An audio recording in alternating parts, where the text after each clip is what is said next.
Aujourd'hui, nouvelle séance, la 6e, consacrée au début de l'humanité. Après avoir découvert rapidement les hominidés, nos ancêtres, nous allons maintenant faire une sorte de zoom autour des hommes de Totavel.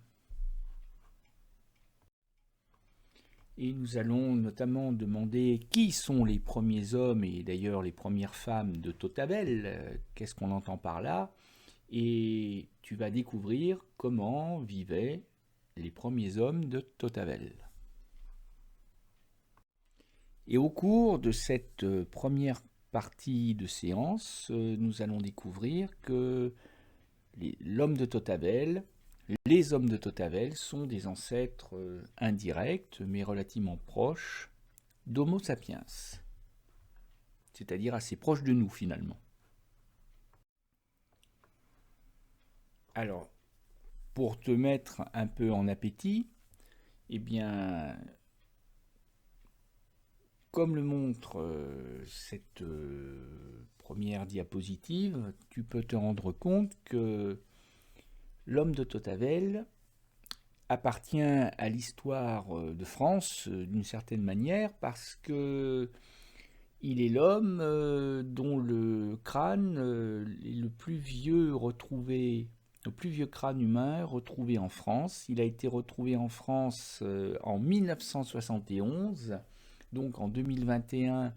on fêtait les 50 ans de la découverte du plus vieux crâne humain retrouvé en France et d'ailleurs en Europe.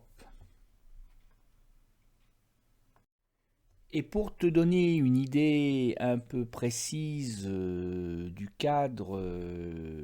géographique, du relief dans lequel se sont effectuées les fouilles archéologiques qui ont permis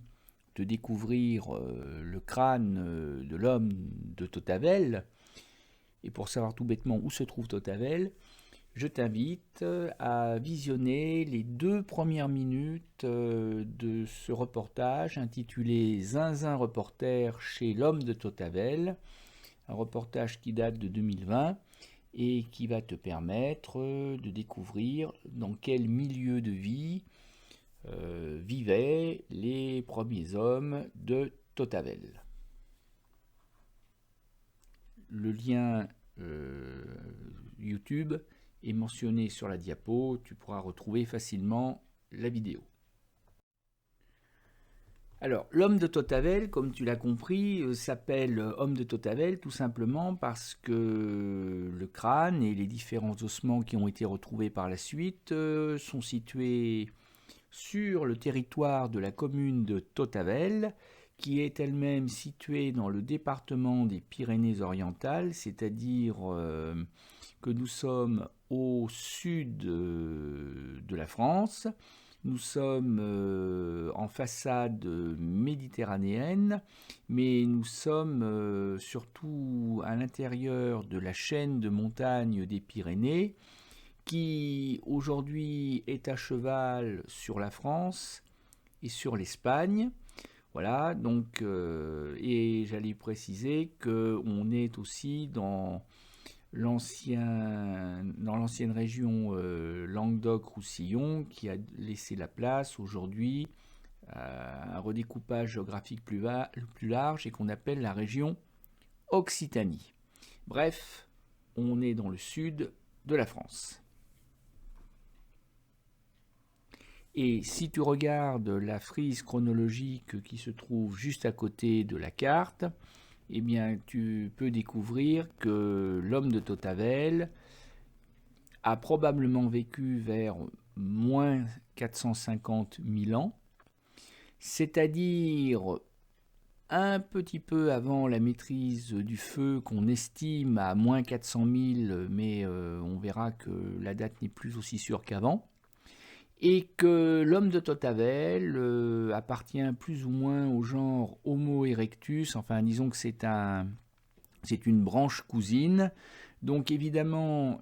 ça peut paraître très loin pour nous, hein, pour nous autres Homo sapiens de 2023, mais pour autant, c'est pas si loin que ça quand on se rappelle que le premier homme, Homo habilis, il est apparu vers moins 2,5 millions d'années. Alors comme tu as pu le voir si tu as visionné la petite vidéo de Zinzin Reporter sur YouTube, tu as pu voir qu'on est à la fois dans un milieu assez rural, hein, on est à la campagne, assez peu peuplé, mais qu'on est surtout dans un milieu montagneux. Et même si c'est pas d'une altitude très élevée, on est quand même en milieu montagneux. Le relief est très accidenté parce qu'encore une fois, on se trouve dans la chaîne des Pyrénées et que la cône de l'Arago, qui est la grotte dans laquelle on a trouvé les ossements des premiers hommes, et se situe donc en hauteur. Alors contrairement aux autres grottes préhistoriques dont on a déjà eu l'occasion de parler, c'est-à-dire la grotte Chauvet, la grotte de Lascaux ou la grotte Cosquer, la grotte de l'Arago ou la cône de l'Arago comme on peut aussi l'appeler, était connue depuis très longtemps, mais difficile d'accès.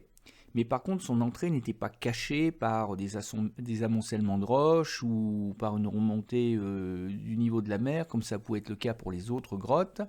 Mais heureusement, elle a attiré assez peu la curiosité du public jusqu'à maintenant, ce qui fait que elle a été relativement préservée, elle n'a pas été pillée, ce qui fait le bonheur des archéologues d'aujourd'hui, qui continuent les recherches. Et pour être parfaitement complet sur le site géographique, il faut savoir que cette grotte permettait d'avoir un point de vue plongeant sur la plaine aux alentours et d'apercevoir la rivière du Verdouble en contrebas. Et cette rivière du Verdouble était indispensable aussi bien pour le ravitaillement en eau potable de l'homme de Totavel que pour le ravitaillement en eau potable des animaux que l'homme de Totavel chassait pour se nourrir, pour en prélever la chair, la viande. Donc il avait un promontoire d'observation qui lui permettait de voir arriver les animaux et de pouvoir ensuite envisager de les chasser. Comme en plus cette grotte est orientée sud-est, elle était relativement baignée par le soleil l'hiver, ce qui fait que les températures ne baissaient pas l'hiver, ce qui en faisait un lieu d'accueil vraiment très très recherché pour l'homme de Totavel. Alors on a commencé par retrouver un crâne à peu près intact, mais on a ensuite retrouvé une partie, différents fragments de squelette, ce qui permet d'avoir une idée assez précise de l'anatomie de l'homme de Totavel, comme tu peux le voir sur l'image de gauche, et tu peux apercevoir que certaines parties du squelette sont un peu plus blanches que les autres, notamment au niveau du crâne. Eh bien, les parties les plus blanches sont des reconstitutions en plâtre, parce qu'on n'a pas retrouvé forcément 100% d'un squelette, mais on voit qu'on a quand même une vision très très complète de l'ensemble. Et sur l'image de droite, tu as une reconstitution du visage, là encore comme ce qu'on a vu auparavant en cire, ce qui donne une impression que l'homme de Totavel est vivant, qui va se mettre à parler et à bouger des yeux.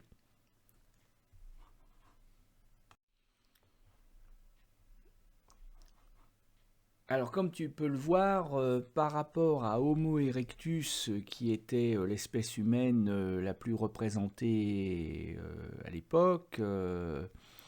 eh bien l'homme de Totavel est quand même un peu différent, hein. L'Homo erectus ressemble quand même plus à un singe que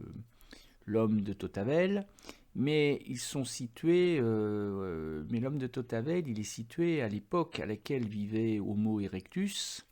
Et donc, si on reprend l'arbre généalogique que l'on a déjà étudié ensemble dans la séance précédente,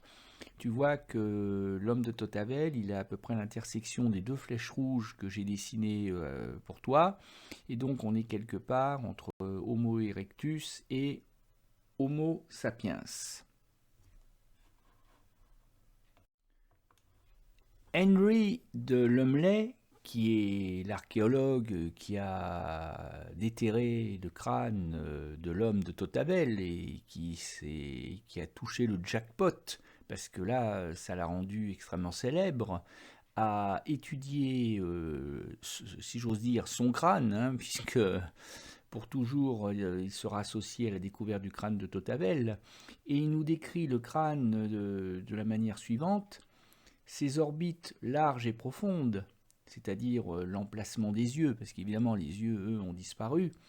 les globes oculaires ont disparu, sont surmontés par un vigoureux bourrelet. C'est-à-dire que ce que nous on appelle aujourd'hui l'arcade sourcilière, qui est assez peu prononcée,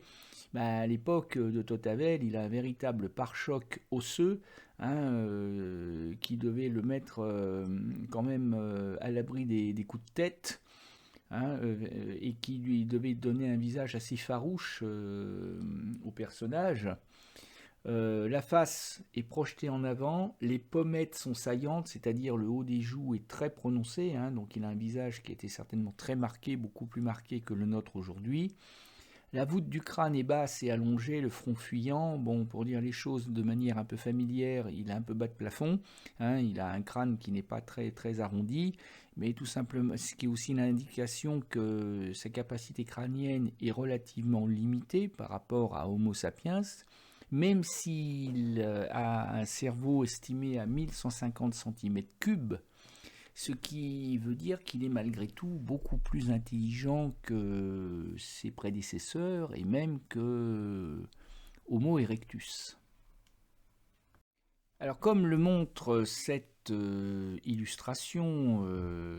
qui évoque la vie quotidienne dans la grotte de Totavel et que nous étudierons ensemble tout à l'heure, le sol s'est rapidement trouvé jonché de débris, de nourriture, d'objets de toutes sortes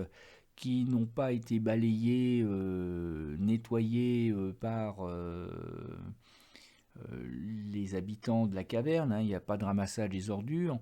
Donc petit à petit, ces objets, ces ossements se sont retrouvés, ces déchets alimentaires se sont retrouvés enterrés.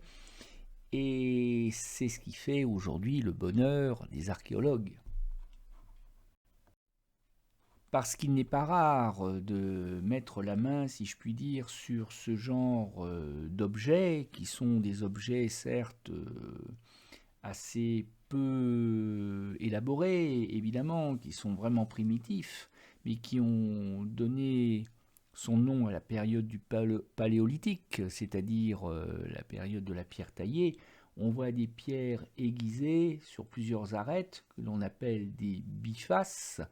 Alors, apparu à l'époque d'Homo habilis, c'est même d'ailleurs pour ça qu'on l'appelle l'homme habile, hein, puisqu'il est le premier à utiliser ce genre d'outils. Alors en Afrique, vers 1,7 million d'années,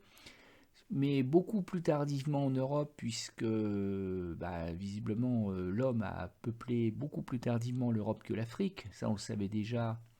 grâce à la carte qu'on a faite ensemble. Et alors, avec ce genre de biface, l'homme va pouvoir se mettre à véritablement chasser les animaux, alors qu'auparavant, eh bien, il devait se contenter de disputer aux charognards, c'est-à-dire aux aigles, aux corbeaux, aux renards, enfin ce genre d'animaux, les carcasses des animaux morts. C'est-à-dire que l'homme se comportait lui-même comme un animal et devait se contenter de manger ce que les autres animaux lui laissaient à manger sur les carcasses des animaux déjà morts. Donc, on peut en conclure que le régime alimentaire de l'homme de Totavel était quand même essentiellement végétarien, c'était un chasseur-cueilleur qui mangeait de la viande quand il avait la chance d'en trouver, mais ça n'était pas très facile parce que les animaux fuyaient l'homme, hein, ils n'attendaient pas que l'homme vienne les tuer à coups de pierre. Donc du coup, grâce au progrès de l'équipement, grâce aux pierres taillées, les hommes vont devenir des chasseurs et plus simplement des cueilleurs, et ils vont pouvoir découper en particulier les cadavres des animaux tués à la chasse grâce à ces bifaces qui sont suffisamment coupants pour permettre de découper la viande et qui sont beaucoup plus efficaces que ce qui existait avant le biface et qu'on appelait chopper, enfin que les archéologues appellent chopper, hein, parce que l'homme de la préhistoire, il lui donnait pas de nom, hein, et qui n'étaient au fond que des cailloux à peine tranchants, des cailloux qui avaient l'avantage de tenir dans la main, mais qui n'étaient pas très aiguisés et qui ne devaient pas être d'une grande efficacité. Donc on voit qu'il y a eu un progrès, et l'homme de Totavel en est la preuve, puisqu'on a retrouvé beaucoup de bifaces enterrés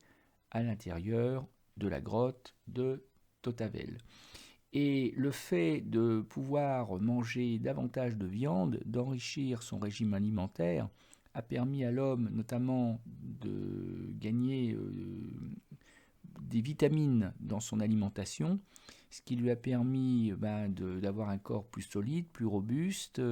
et ça explique l'augmentation génétique de la taille. Ça explique aussi l'augmentation de sa capacité comment dirais-je, intellectuelle, c'est-à-dire le cerveau qui est mieux nourri, qui va être plus performant. Bref, l'homme va devenir aussi plus intelligent grâce notamment à une meilleure nourriture qu'on peut associer aussi donc à l'utilisation de ces objets primitifs que sont les bifaces.